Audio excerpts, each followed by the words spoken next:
बिस्मिल्लाहिर्रहमानिर्रहीम। Dear students, welcome to your physics class. Physics की class में खुशामदीद। फिज़िक्स में मैट्रिक क्लास का हमारा पहला चैप्टर है। वैसे हमारी बुक में ये है चैप्टर नंबर 13। इसका नाम है propagation and deflection of light. इस चैप्टर को हम पढ़ रहे थे। अब तक काफ़ी चीज़ें हमने इस चैप्टर से पढ़ ली। हमने देखा लाइट क्या होती है, लाइट किस तरीके से ट्रैवल करती है। लाइट एक स्ट्रेट लाइन में ट्रैवल करती है। हमेशा जब भी सोर्स में से लाइट प्रोड्यूस होगी तो वो एक स्ट्रेट लाइन में ट्रैवल करेगी, जिसको हम कहते हैं रेक्टिलिनियर प्रोपगेशन। फिर हमने देखा रिफ्लेक्शन क्या होता है। इस चैप्टर में असल चीज़ जो हम देख रहे हैं वो यही फिनोमेना है, रिफ्लेक्शन का।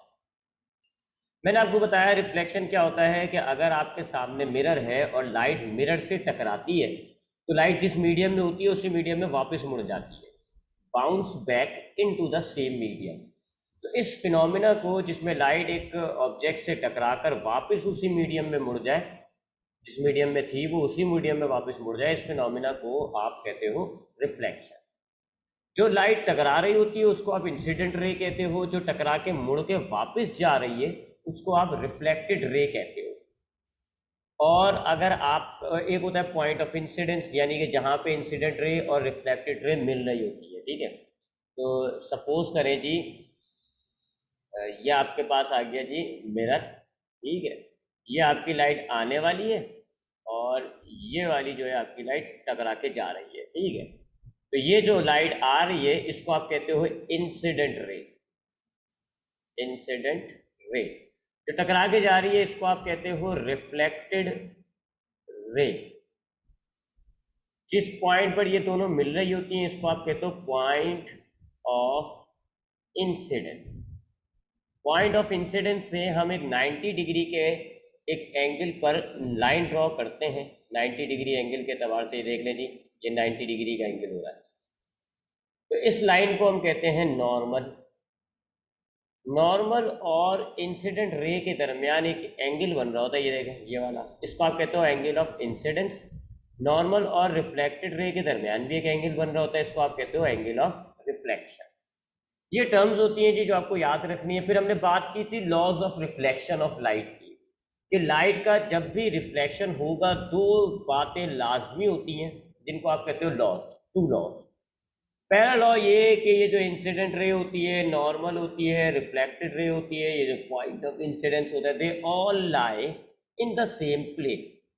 और दूसरा लॉ ये होता है कि ये जो आपका एंगल ऑफ इंसिडेंस बना है और ये जो एंगल ऑफ रिफ्लेक्शन बना है, ये दोनों एंगल ऑफ इंसिडेंस और एंगल ऑफ रिफ्लेक्शन आपस में इक्वल होते हैं। ये तो रिफ्लेक्शन और उसके दो लॉ पढ़े। फिर हमने दो टाइप्स पढ़ी रिफ्लेक्शन की। एक कहलाती है रेगुलर और एक कहलाती है इरेगुलर। रेगुलर रिफ्लेक्शन क्या होती है कि अगर, अच्छा, रेगुलर रिफ्लेक्शन के लिए ज़रूरी है कि जो हमारी रिफ्लेक्टिंग सरफेस है जैसे कि मिरर वगैरह, वो बिल्कुल स्मूथ प्लेन होना चाहिए। बिल्कुल प्लेन होगा, स्मूथ होगा, तो फिर रेगुलर रिफ्लेक्शन होता है पहली टाइप। रेगुलर रिफ्लेक्शन क्या होता है कि अगर हमारे पास पैरेलल रेज है जी, मैं दो ले लेता हूँ, दो पैरेलल रेज हैं, दो पैरेलल इंसिडेंट रे है, तो जब ये एक प्लेन स्मूथ सरफेस से टकराएंगी तो जो रिफ्लेक्टेड रेज बनेंगी मेरे पास वो भी आपस में देखें पैरेलल है।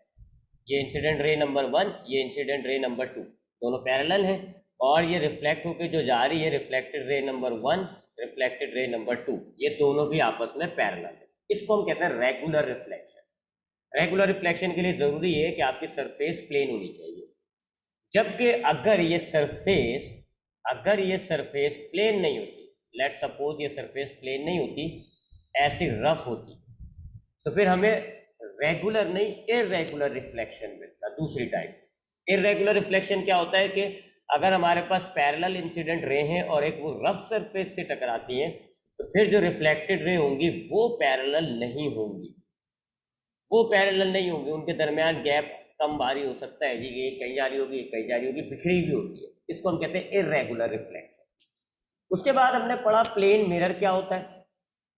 वो प्लेन मिरर वो होता है जिससे हमें रेगुलर रिफ्लेक्शन मिल रही होती है ना, उसको हम कहते हैं प्लेन मिरर। बिल्कुल स्मूथ होता है, शाइनिंग होता है, प्लेन होता है, एक स्ट्रेट लाइन में होगा।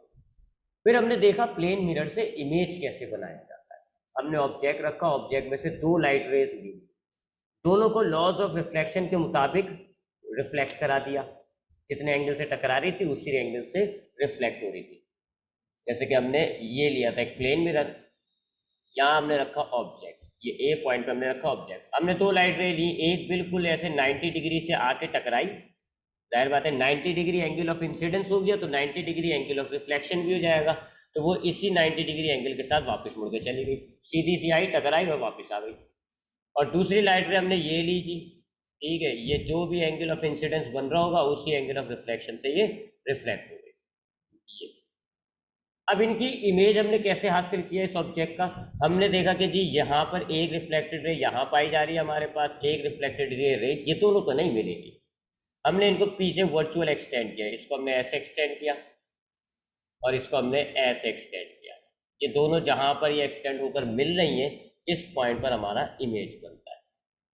क्योंकि ये रियल लाइट से नहीं बन रहा है, ये तो वर्चुअल लाइट से बना है, लिहाजा ये जो इमेज है ये वर्चुअल हो जाता है। तो हमने इसके कैरेक्टर्स पढ़े कि ये वर्चुअल इमेज होता है, इक्वी डिस्टेंस होता है, यानी कि जितना दूर ऑब्जेक्ट होगा उतना ही दूर इमेज बनता है, सेम साइज का होता है और लिटरली इनवर्टेड होता है, सारी चीज़ों के मायने मैंने आपको बताए थे। फिर हमने पढ़ा था मिरर की एक और टाइप होती है जिसको हम कहते हैं स्फेरिकल मिरर। स्फेरिकल मिरर क्या होते हैं जी, प्लेन नहीं होते, कर्व होते हैं, ऐसे नहीं होंगे, कर्व होंगे, या तो ऐसे होंगे या ऐसे होंगे, किसी गोल ऑब्जेक्ट का पार्ट लग रहे होते हैं, टुकड़ा लग रहे होते हैं, किसी सर्किल का टुकड़ा निकाला हुआ है आपने, चांद का टुकड़ा होता है ना, जैसे ऐसे पार्ट ऑफ अ स्फेयर, ऐसा मिरर होता है जी स्फेरिकल मिरर। दो टाइप्स बताई थी मैंने, अगर हमारे पास ये जो अंदर वाली सरफेस है, सपोज करें जी कहाँ है मेरा पॉइंटर, ये जो अंदर वाली सरफेस है ना, सपोज करें ये रिफ्लेक्टिंग है, एक स्फेरिकल मिरर है जिसकी अंदर वाली सरफेस रिफ्लेक्टिंग है, अंदर वाली सरफेस से लाइट टकरा कर मुड़ेगी, ऐसे वाले मिरर को हम कहते हैं कॉनकेव मिरर। और अगर हमारे पास जो स्फेरिकल मिरर है वो ऐसा है कि उसकी बाहर वाली सरफेस से लाइट टकरा कर रिफ्लेक्शन शो कर रही है, तो उसको हम कहते हैं कॉन्वेक्स मिरर। दो टाइप के मिरर हमने देख लिए, कॉन्वेक्स और कॉनकेव। फिर हमने बात की कि कॉन्वेक्स और कॉनकेव मिरर से इमेज कैसे बनता है, जैसे हमने ये प्लेन मिरर में इमेज बनाया था, ऐसे हमने कॉन्वेक्स और कॉनकेव मिरर में देखा था। कॉनकेव मिरर में मामला थोड़ा पेचीदा था, हमारे पास ऑब्जेक्ट जहां मौजूद होता है उस हिसाब से इमेज बनता है और उसकी प्रॉपर्टीज डिफरेंट होती है। उसके लिए मैंने आपको कुछ टर्मिनोलॉजीज बताई थी जी, कि अगर आपके पास सपोज करें जी ये कॉनकेव मिरर है, हम ये लाइन लगा देते हैं, इससे हमें पता चलता है कि जो आउटर सरफेस है वो रिफ्लेक्टिंग नहीं है, अंदर वाली सरफेस जो है वो रिफ्लेक्टिंग है। तो इस मिरर का जो सेंटर होता है उसको हम कहते हैं पोल, और पी से उसको डिनोट करते हैं। उधर से हम एक बिल्कुल स्ट्रेट लाइन ड्रॉ करते हैं, इसको हम कहते हैं प्रिंसिपल एक्सिस। अगर हम इस मिरर के स्फेयर को कंप्लीट कर दें, ये तो स्फेयर है ना, अगर हम इसको कंप्लीट कर दें, ये पूरा सर्किल अगर हम ड्रॉ कर दें, तो उसका जो सेंटर होगा उस सेंटर को हम कहते हैं सेंटर ऑफ कर्वेचर, सी से इसको डिनोट करते हो, सेंटर ऑफ कर्वेचर, ठीक है। फिर पोल और सेंटर ऑफ कर्वेचर के बीच में मिड पॉइंट ले लें, मिड पॉइंट का मतलब होगा बिल्कुल सेंटर का पॉइंट, यानी आपकी लाइन दो बराबर पार्ट में टूट गई, जितना डिस्टेंस ये है उतना ही डिस्टेंस ये है, ये अगर 2 सेंटीमीटर पे हो गया तो ये भी 2 सेंटीमीटर होगा, इस पॉइंट को हम कहते हैं प्रिंसिपल फोकस। ये टर्मिनोलॉजीज होती है। फिर हमने देखा कि अगर हम ऑब्जेक्ट को सी के पीछे रखते हैं तो इमेज जो है हमारा, मैं ज़रा इसको दोबारा बता देता हूँ ना, फिर आपको ईजी हो जाएगा। ये हमारे पास मिरर है, ये हमारे पास आ गया जी प्रिंसिपल एक्सिस, ठीक है, ये आ गया सी, ये आ गया एफ, और ये आ गया पी, ठीक है। ये मेरी लाइन आगे पीछे हो गई जरा, ठीक है, ये छोटा ये बड़ा, चले मैं कर ही देता हूँ। मिड पॉइंट नहीं लिया ना मैंने, मैं आपको ये देता हूँ, ये है जी लेट सपोज मिड पॉइंट, तो ये हो गया प्रिंसिपल फोकस, ये हो गया पोल, ठीक है। ये वाली आपकी बाहर वाली सरफेस जो है वो रिफ्लेक्टिंग, मैंने आपको बताया और हमने बकायदा रे डायग्राम्स बनाकर प्रूव भी करी थी। मैंने आपको बताया था कि अगर आपके पास पैरेलल लाइट आती है, ऑब्जेक्ट से पैरेलल लाइट आएगी, तो वो जब रिफ्लेक्ट होगी ना मिरर से, तो वो एफ से गुजरती है, एक ये मैंने आपको बताया था। दूसरा मैंने आपको बताया था कि अगर आप एफ से लाइट ले लो, ऑब्जेक्ट से लाइट आ रही है, एफ से गुजर रही है, तो वो टकरा कर पैरेलल हो जाएगी। तो तीसरी मैंने आपको बताई थी कि अगर आप पोल पर लाइट आती है तो फिर वो उतने ही एंगल से रिफ्लेक्ट हो जाती है। तीन लाइट रे, और चौथी सी वाली बताई थी कि जी सी से लाइट आ रही है तो टकरा के वो बिल्कुल सी से ही गुजरती है। इन 4 लाइट रे में से हम कोई सी भी 2 लाइट रे लेके इमेज बना लेते हैं। सब आपको बता चुका हूँ, पुरानी रिकॉर्डिंग्स मौजूद है, देख सकते हो आप। तो फिर हमने ऑब्जेक्ट को इस कॉन्केव मिरर की मुख्तलिफ पोजिशंस में रखा था और हमने इमेज देखा था। हमने सबसे पहले उसको यहाँ रखा था सी के पीछे, तो जो इसका इमेज बना था वो सी और एफ के बीच में बना था और छोटा था, ऐसा बना था, छोटा सा था, रियल था, उल्टा था और सी और एफ के बीच में बना था। फिर हमने ऑब्जेक्ट को रखा था सी पर, तो उसका इमेज भी सी पर ही बना था और सेम साइज का था, रियल था, इन्वर्टेड था। फिर हमने ऑब्जेक्ट को रखा था सी और एफ के बीच में, तो अब हमारा इमेज और पीछे बना, कहाँ, सी के पीछे, और थोड़ा बड़ा था, थोड़ा बड़ा था। फिर हमने ऑब्जेक्ट को रखा एफ पर, हमारा इमेज बना बहुत दूर इन्फिनिटी पे और काफी बड़ा था। आप देख रहे हो, आप ऑब्जेक्ट को जैसे जैसे आगे लेकर आ रहे हो आपका इमेज पीछे होता जा रहा है। पहले देखो ना, आपका ऑब्जेक्ट यहाँ था, फिर यहाँ, फिर यहाँ, फिर यहाँ, और इमेज कहाँ बना था, पहले यहाँ बना, फिर यहाँ, फिर यहाँ, फिर यहाँ। जैसे जैसे हम ऑब्जेक्ट को मिरर के करीब ला रहे होते हैं उसका इमेज पीछे जाता रहता है, एक बात। दूसरा, जैसे जैसे ऑब्जेक्ट को आप करीब ला रहे जा रहे होते हो मिरर इमेज का साइज बढ़ता रहता है। ये देखो, छोटा इमेज था, ये सेम साइज का था, ये बड़ा था, ये और बड़ा था। ये 2 ट्रेंड याद रख लो, जितना जितना कॉनकेव मिरर के सामने ऑब्जेक्ट आता जाएगा उसका इमेज मिरर से उतना दूर होता जाता है और साइज उसका उतना बड़ा होता रहता है। रियल और इन्वर्टेड होता है हमेशा, सिर्फ एक पोजीशन को छोड़ के, जब भी बताऊंगा। ठीक है ना, ये भी रियल इन्वर्टेड है, ये भी रियल इन्वर्टेड है, ये भी रियल इन्वर्टेड है, ये भी रियल इन्वर्टेड। तो कॉनकेव मिरर हमेशा रियल इन्वर्टेड इमेज बनाएगा, रियल बनाएगा, इन्वर्टेड बनाएगा, लेकिन उसका साइज और उसकी पोजीशन डिपेंड करता है ऑब्जेक्ट कहाँ रखा हुआ है। जितना ऑब्जेक्ट मिरर के करीब आता जाएगा उसका इमेज उतना पीछे होता जाएगा और बड़ा होता जाएगा, सिर्फ एक जगह को छोड़कर। कौन सी जगह है जी? ये वाली, एफ और पी के बीच में। यहाँ अगर ऑब्जेक्ट होता है तो फिर आपका जो इमेज बनेगा वो स्ट्रेट होगा, वर्चुअल होगा। यहाँ इमेज बनता है जी, बड़ा होता है और वर्चुअल होता है। तो ये सारी इमेज फॉर्मेशन थी कॉनकेव की, ये हमने पढ़ी हुई है, पुरानी रिकॉर्डिंग मौजूद है। फिर हमने कॉन्वेक्स की बात करी, ये कॉन्वेक्स मिरर है जी, इसकी आउटर सरफेस पॉलिश है। ठीक है जी, ये वही आ गया इसका प्रिंसिपल एक्सिस, ये पोल हो गया, ये एफ हो गया, ये सी हो गया। हमने जब इसमें ऑब्जेक्ट रखा था इसके अंदर कोई पोजीशन वगैरह से ताल्लुक नहीं होता, एक ही जैसा इमेज बनता है। तो हमने ये बात की कि यहाँ से ये लाइट आई और ये ऐसे रिफ्लेक्ट हुई कि ये एफ से गुजर रही हो, जैसे मानो एफ से गुजर रही हो, ऐसे रिफ्लेक्ट हुई। जबकि हमने दूसरी लाइट जो है वो ये ली जी, पोल वाली ले ली हमने, ठीक है, और ये टकरा के उतने ही एंगल से रिफ्लेक्ट हो गए। अब दोनों लाइट रे नहीं मिल रही तो हमने वर्चुअली एक्सटेंड करेंगे इनको, इसको भी आप एक्सटेंड कर लें, ठीक है जी। और ये देखें जी, आपकी ये लाइट यहाँ मिल रही है, तो यहाँ इमेज बनता है आपका छोटा सा वर्चुअल, क्योंकि वर्चुअल एक्सटेंशन से बना है। तो ये थी इमेज फॉर्मेशन जो हमने कॉनकेव और कॉन्वेक्स से देखी। काफ़ी लेंथी टॉपिक था, मैं इसको सिर्फ रिवाइज करा रहा हूँ, काफ़ी लेंथी टॉपिक था, पुरानी वीडियो से देख सकते हैं आप। उसके बाद हमने क्या किया, उसके बाद हमने किया मिरर इक्वेशन पर बात। मिरर इक्वेशन ये कल की क्लास में किया था हमने। मिरर इक्वेशन मैंने आपको बताया था जी, मिरर इक्वेशन क्या है, एक ऐसी इक्वेशन जो फोकल लेंथ, ऑब्जेक्ट डिस्टेंस और इमेज डिस्टेंस को लिंक करता है। कौन सी है जो वो equation, 1/f equals to 1/p plus 1/q। ये वो इक्वेशन है जिसके अंदर आपकी फोकल लेंथ, ऑब्जेक्ट डिस्टेंस और इमेज डिस्टेंस आपस में लिंक हो गया, जुड़ के एक इक्वेशन बन गई। इस इक्वेशन को हम कहते हैं मिरर इक्वेशन। एफ का मतलब होता है फोकल लेंथ, पी का मतलब होता है ऑब्जेक्ट डिस्टेंस, क्यू का मतलब होता है इमेज डिस्टेंस। यानी अगर आपके पास ये मिरर है, ठीक है जी, ये पोल है, ये प्रिंसिपल फोकस है, ठीक है, ये आपका ऑब्जेक्ट है और ये इमेज बना है आपका। तो अब ये जो डिस्टेंस है एफ और पी के बीच में, इसको आप कहते हो फोकल लेंथ। ये जो डिस्टेंस है ऑब्जेक्ट और पोल के दरमियान, ऑब्जेक्ट और पोल के दरमियान, इसको आप कहते हो ऑब्जेक्ट डिस्टेंस पी। और ये जो डिस्टेंस है जी इमेज और पोल के दरमियान, ये पूरा बड़ा वाला, इसको आप कहते हो क्यू यानी कि इमेज डिस्टेंस। तो ये 3 टर्म्स आती हैं जी, फोकल लेंथ, ऑब्जेक्ट डिस्टेंस और इमेज डिस्टेंस। इन तीनों को हमने एक इक्वेशन में जोड़ा हुआ है, उस इक्वेशन को हम कहते हैं मिरर इक्वेशन।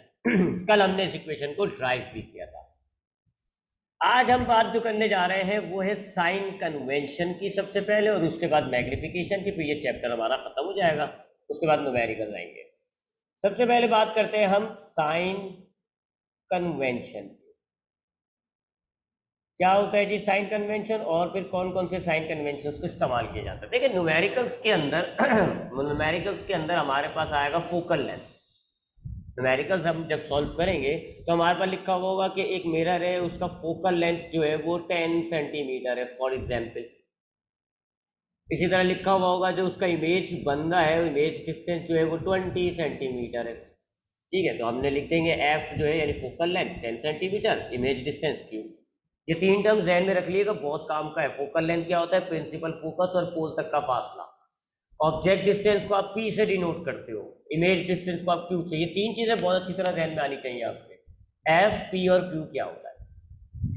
अच्छा, अब न्यूमेरिकल्स में आपके पास आएगा जी कि फोकल लेंथ आपको दिया हुआ है एक मिरर का 10 सेंटीमीटर, इमेज डिस्टेंस आपको दिया हुआ है 20 सेंटीमीटर। आप लिखोगे तो सही, लेकिन आपको कैसे पता चले इस डेटा से, इस फोकल लेंथ की रीडिंग से कि आपका मिरर कौन सा है। भाई मिरर तो 2 किस्म के हैं ना, कॉनकेव और कॉन्वेक्स, दोनों में फर्क भी है। कॉनकेव मिरर रियल इमेज बनाता है जी, एक जगह को छोड़कर बाकी सब जगहों पे कॉनकेव जो है वो एक रियल इमेज बनाता है, जबकि कॉन्वेक्स जो है वो हमेशा वर्चुअल इमेज बनाता है। फर्क तो है इन दोनों मिरर के अंदर। इसके सामने अगर आप ऑब्जेक्ट को रखोगे तो असली इमेज मिलता है, इसके सामने आप ऑब्जेक्ट को रखोगे तो वर्चुअल इमेज बनता है। तो जाहिर बात है फिर इनकी फोकल लेंथ को जब हम लिखेंगे तो कोई तो फर्क डालें।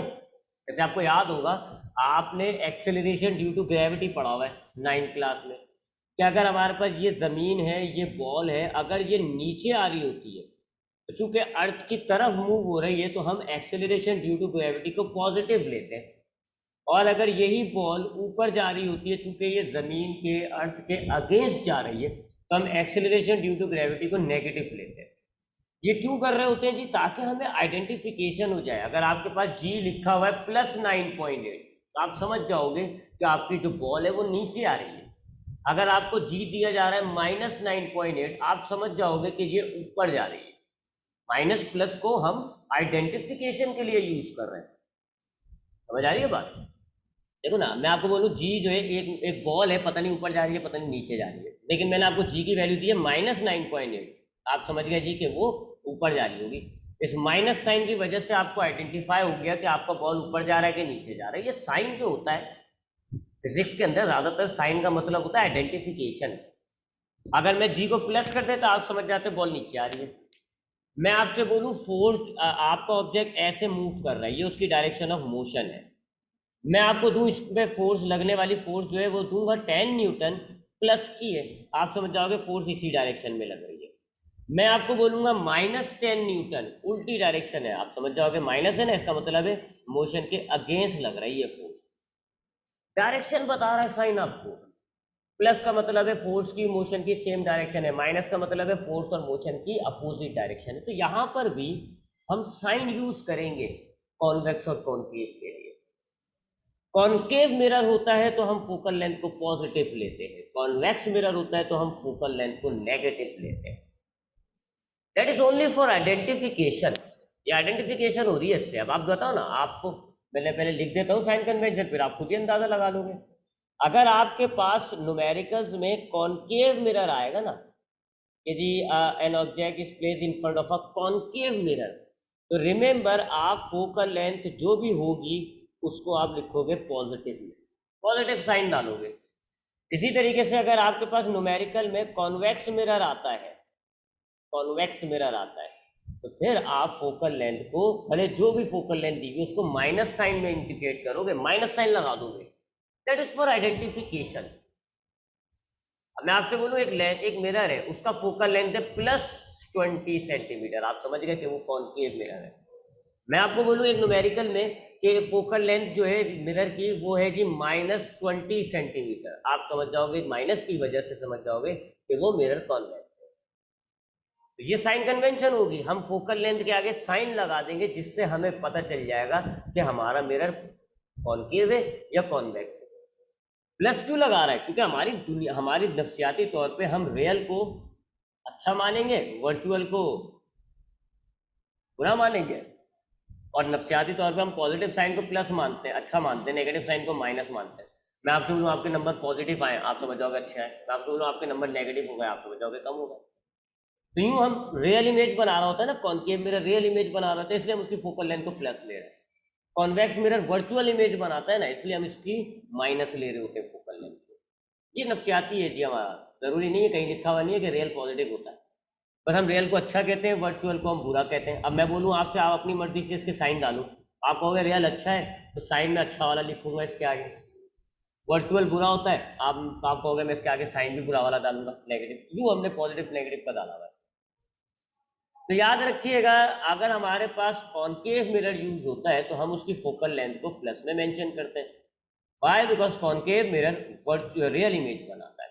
कॉन्वेक्स मिरर अगर आपके पास आएगा तो आप उसकी फोकल लेंथ को माइनस लिखोगे, क्यों? क्योंकि फोकल ये जो कॉन्वेक्स मिरर होता है ये आपका वर्चुअल इमेज बनाता है। इसी तरीके से अगर आपके न्यूमेरिकल में या आपके सिचुएशन के अंदर आप देखते हो जी कि रियल इमेज बन रहा है, रियल इमेज बन रहा है, तो आप जो इमेज डिस्टेंस होगा ना क्यू, इसको तो मैं ब्लू से लिखूं, आप जो इमेज डिस्टेंस होगा क्यू रियल है, आप इसको पॉजिटिव लोगे। इसी तरीके से अगर आपके किसी न्यूमेरिकल में आप देखते हो कि जी एक वर्चुअल इमेज बना है, वर्चुअल इमेज बना है, तो फिर आप क्यू को नेगेटिव लोगे। ये साइन कन्वेंशन जरा ध्यान में रख लिएगा, ठीक है। तो अगर आपके पास कॉनकेव मिरर आता है आप फोकल लेंथ पॉजिटिव लेंगे, कॉन्वेक्स मिरर आता है आप फोकल लेंथ नेगेटिव लेंगे। इसी तरीके से अगर आपके पास न्यूमेरिकल्स में इमेज रियल बन रहा होता है तो आप पॉजिटिव लेते हो क्यू को, इमेज डिस्टेंस को, इमेज की बात हो रही है ना, तो इमेज डिस्टेंस। और अगर वर्चुअल इमेज बनेगा तो आप क्यू को नेगेटिव लोगे। जैसे प्लेन मिरर जो होता है, हमने उसमें बात की, उसमें हमेशा वर्चुअल इमेज बनता है, तो हम उसमें क्यू हमेशा नेगेटिव लेंगे। ये साइन कन्वेंशन होती है फॉर आइडेंटिफिकेशन। तो ये चार जरा ध्यान में रख लिएगा, क्योंकि न्यूमेरिकल्स के अंदर हमारे पास लिखा होगा in a convex mirror of focal length 10 centimetre, लेकिन हमने देखा कॉन्वेक्स मिरर है ना, तो हमने फोकल लेंथ को -10 कर दिया खुद ब खुद। या न्यूमेरिकल में लिखा होगा virtual image is form at a distance of 5 centimetre, तो हम क्यू को माइनस लेंगे क्योंकि वर्चुअल इमेज है। तो ये चार साइन कन्वेंशन याद रख लेगा। एक और छोटी सी चीज है जिस चैप्टर में, वो है मैग्निफिकेशन। मैग्निफिकेशन क्या होता है और किस फॉर्मूले से निकाला जाता है, ये एक छोटी सी और चीज है, इस पर बात कर लेते हैं मैग्निफिकेशन पे। मैग्निफिकेशन आपने बड़ा कॉमन सा वर्ड होता है मैग्नीफाई, और मैग्नीफाई का मतलब होता है जी कोई चीज बड़ी कर दो ताकि वो आपको आराम से नजर आ जाए। जैसे कि एक आपके पास एक ये जी एक छोटा सा ऑब्जेक्ट है, मैग्नीफाई का मतलब क्या होगा, ये अब मुझे बड़ा बड़ा हो गया और मुझे नजर आ रहा है आराम से। होता है ना, कैमरे, मोबाइल में कैमरा होता है, कैमरे के अंदर हम क्या करते हैं, मैग्निफिकेशन करते हैं जी। छोटा सा ऑब्जेक्ट होता है, हम कैमरा लगाते हैं, सही नजर नहीं आ रहा होता, हम क्या करते हैं उसको मैग्नीफाई करते हैं और वो बड़ा नजर आने लग जाता है, हमें फिर आराम से उसकी पिक्चर खींच लेते हैं। ये कॉमन कॉन्सेप्ट पाया जाता है मैग्निफिकेशन में, मैग्निफिकेशन का। अच्छा, अभी हमने देखा कॉन्वेक्स मिरर के अंदर, मैंने आपको ऊपर डायग्राम में भी दिखाया, जैसे जैसे ऑब्जेक्ट को हम आगे लाते रहते हैं इमेज बड़ा होता रहता है। ये तो पीछे होता रहेगा, इमेज का साइज बड़ा होता रहता है, यानी ऑब्जेक्ट छोटा इमेज बड़ा, दैट इज कॉल्ड मैग्निफिकेशन। इसको हम मैग्निफिकेशन कहते हैं कि ऑब्जेक्ट का इमेज का जो साइज आ रहा है वो ऑब्जेक्ट की निस्बत कितना बड़ा हो गया, ऑब्जेक्ट की इमेज का जो साइज है वो ऑब्जेक्ट की निस्बत कितना बड़ा हो गया, 1 गुना हो गया, 2 गुना हो गया, 3 टाइम्स हो गया, 4 टाइम्स हो गया, इसको हम मैग्निफिकेशन कहते हैं। मिसाल के तौर पे आपके पास एक ऑब्जेक्ट है, सपोज करें उसकी हाइट जो है, हाइट ऑफ ऑब्जेक्ट सपोज करो जी वो है 5 सेंटीमीटर। आपने जब कॉनकेव मिरर उसके सामने रखा और उसका जो इमेज बन रहा है, इमेज की जो हाइट आ रही है वो है जी 20 सेंटीमीटर। कितनी? 20। बड़ा हो गया ना, मैग्नीफाई हो गया। ऑब्जेक्ट की हाइट कितनी है? 5 सेंटीमीटर, इमेज की हाइट कितनी है? 20 सेंटीमीटर। ये तो हो गई मैग्निफिकेशन कितनी हुई, तो उनको डिवाइड करें जरा आप, 20 डिवाइडेड बाय 5, 5 1 जा 5, 5 4 जा 20, कितनी 4 टाइम्स, 4 टाइम्स हो गई, 4 गुना बढ़ा इमेज। ऑब्जेक्ट की निस्बत इमेज कितना बढ़ गया, 4 गुना। देख लो ना, ऑब्जेक्ट कितना था 5 सेंटीमीटर, डबल क्या हो जाता है 10 सेंटीमीटर, 3 टाइम्स क्या हो जाता है 15 सेंटीमीटर, 4 टाइम बढ़ गया इमेज, 4 गुना बढ़ गया आपका इमेज। इसको हम कहते हैं मैग्निफिकेशन। ये जो 4 टाइम्स निकाला है ना मैंने आपको, इसको आप कहते हो मैग्निफिकेशन। तो मैग्निफिकेशन क्या होती है कि जब हम लेंस वगैरह, मिरर वगैरह यूज करते हैं, तो हमारे पास ऑब्जेक्ट होता है छोटा, उसका जो इमेज बनता है वो बड़ा बन रहा होता है। कितना बड़ा बन रहा होता है ऑब्जेक्ट की निस्बत, 1 गुना बढ़ गया इमेज, 2 गुना बढ़ गया, 3 टाइम्स बढ़ गया, 4 टाइम्स बढ़ गया। हमारा जो इमेज, उसकी हाइट जो इंक्रीज हुई हुई है, वो ऑब्जेक्ट की निस्बत कितनी इंक्रीज हुई हुई है, इसको हम मैग्निफिकेशन कहते हैं। कॉनकेव लेंस कर रहा था, कॉन्वेक्स मिरर नहीं कर रहा, सॉरी कॉनकेव मिरर करता है हमारा मैग्निफिकेशन, कॉन्वेक्स मिरर नहीं करता। कॉन्वेक्स मिरर ने तो इमेज को छोटा कर दिया था, ठीक है। तो कॉनकेव मिरर जो है वो मैग्निफिकेशन के लिए बहुत इस्तेमाल किया जाता है।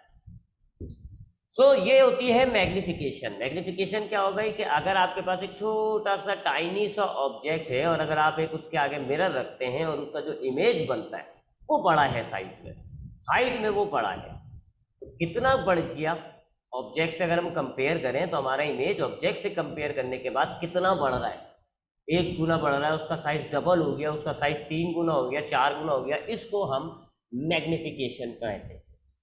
मैग्निफिकेशन एम से डिनोट की जाती है और इसके मालूम करने के 2 फॉर्मूले, एक तो यही फॉर्मूला जो मैंने आपके सामने लिखा है 20/4। इस सिचुएशन में मैंने क्या किया था, हाइट ऑफ इमेज को हाइट ऑफ ऑब्जेक्ट से डिवाइड किया है ना, यही पहला फॉर्मूला है, height of image divided by height of object.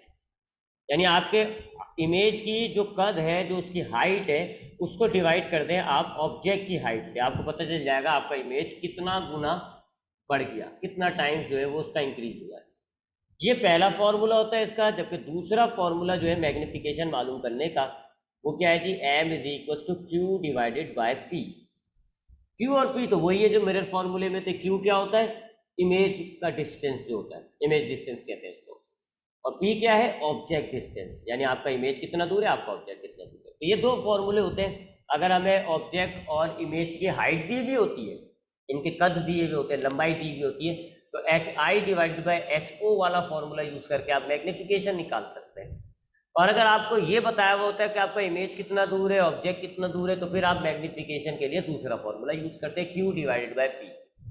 याद रखिएगा मैग्निफिकेशन का कोई यूनिट नहीं होता, इट हैज नो यूनिट। बस खाली नंबर्स लिखते हैं इसके अंदर कि जी 4 6 8 10, मतलब यही होता है टाइम्स, 4 गुना हो गया, 5 गुना हो गया, 6 गुना हो गया, 10 गुना हो गया, कोई यूनिट नहीं होता इसका कि जी सेंटीमीटर लगा दे, मीटर लगा दे, इट हैज नो यूनिट, क्योंकि ये तो रेशियो है जी, 2 सेम क्वांटिटी का रेशियो होता है। ये भी सेंटीमीटर, देखो ना, ऊपर वाली क्या है, हाइट, सेंटीमीटर होगा इसका यूनिट, नीचे वाली क्या है, ये भी एक हाइट है, इसका यूनिट भी सेंटीमीटर होगा, सेंटीमीटर से सेंटीमीटर कट गया, इसलिए इसका कोई यूनिट नहीं बन रहा, ठीक है। तो रेशियोज का कोई यूनिट नहीं होता, ये मैग्निफिकेशन होती है।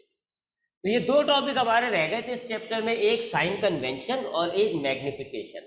साइन कन्वेंशन क्या होता है, हम जो फोकल लेंथ और इमेज डिस्टेंस होता है, इसके आगे साइन का इस्तेमाल करते हैं, प्लस साइन का, माइनस साइन का, आइडेंटिफिकेशन के लिए, इसको हम कहते हैं साइन कन्वेंशन। क्या है साइन कन्वेंशन, कि अगर हमारे पास कॉन्केव मिरर होता है हम फोकल लेंथ को पॉजिटिव लिखते हैं, कॉन्वेक्स मिरर होता है तो हम फोकल लेंथ को नेगेटिव लिखते हैं। रियल इमेज बनता है तो क्यू को पॉजिटिव लेते हैं, वर्चुअल इमेज बनता है तो क्यू को नेगेटिव लेते हैं। इस साइन को यूज करने से हमें पता चल जाएगा मिरर कौन सा है और इमेज कौन सा बन रहा है। और फिर दूसरी चीज हमने जो डिस्कस की वो था मैग्निफिकेशन। मैग्निफिकेशन क्या है कि अगर हमारे पास एक छोटा ऑब्जेक्ट है, हम मिरर रखते हैं उसके आगे और उसका बड़ा इमेज बनता है, इमेज की हाइट इंक्रीज हुई भी है, तो अब इस इमेज की हाइट ऑब्जेक्ट से कंपेयर करते हुए कितनी इंक्रीज हुई है, इसको हम कहते हैं मैग्निफिकेशन। 2 फॉर्मूले, height of image divided by height of object, ये पहला फॉर्मूला है, image distance divided by object distance, ये दूसरा फॉर्मूला है। और मैग्निफिकेशन का कोई यूनिट नहीं होता। यहाँ ये चैप्टर आपका खत्म हो जाता है, इसके तमाम थ्योरेटिकल टॉपिक्स हमने पढ़ लिए। अब इंशाल्लाह नेक्स्ट क्लास में हम इस चैप्टर के न्यूमेरिकल्स को स्टार्ट करेंगे। याद रखिएगा इसके न्यूमेरिकल्स मुश्किल भी होते हैं और इम्पोर्टेंट भी होते हैं। पेपर के अतबार से इम्पोर्टेंट न्यूमेरिकल्स है, थोड़े मज़ेदार भी होते हैं, थोड़े मुश्किल भी होते हैं। तो इनके न्यूमेरिकल्स के लिए लाजमी आपने जो है, जो न्यूमेरिकल्स आपको कराया जाए उसकी प्रैक्टिस ज़रूर करिएगा।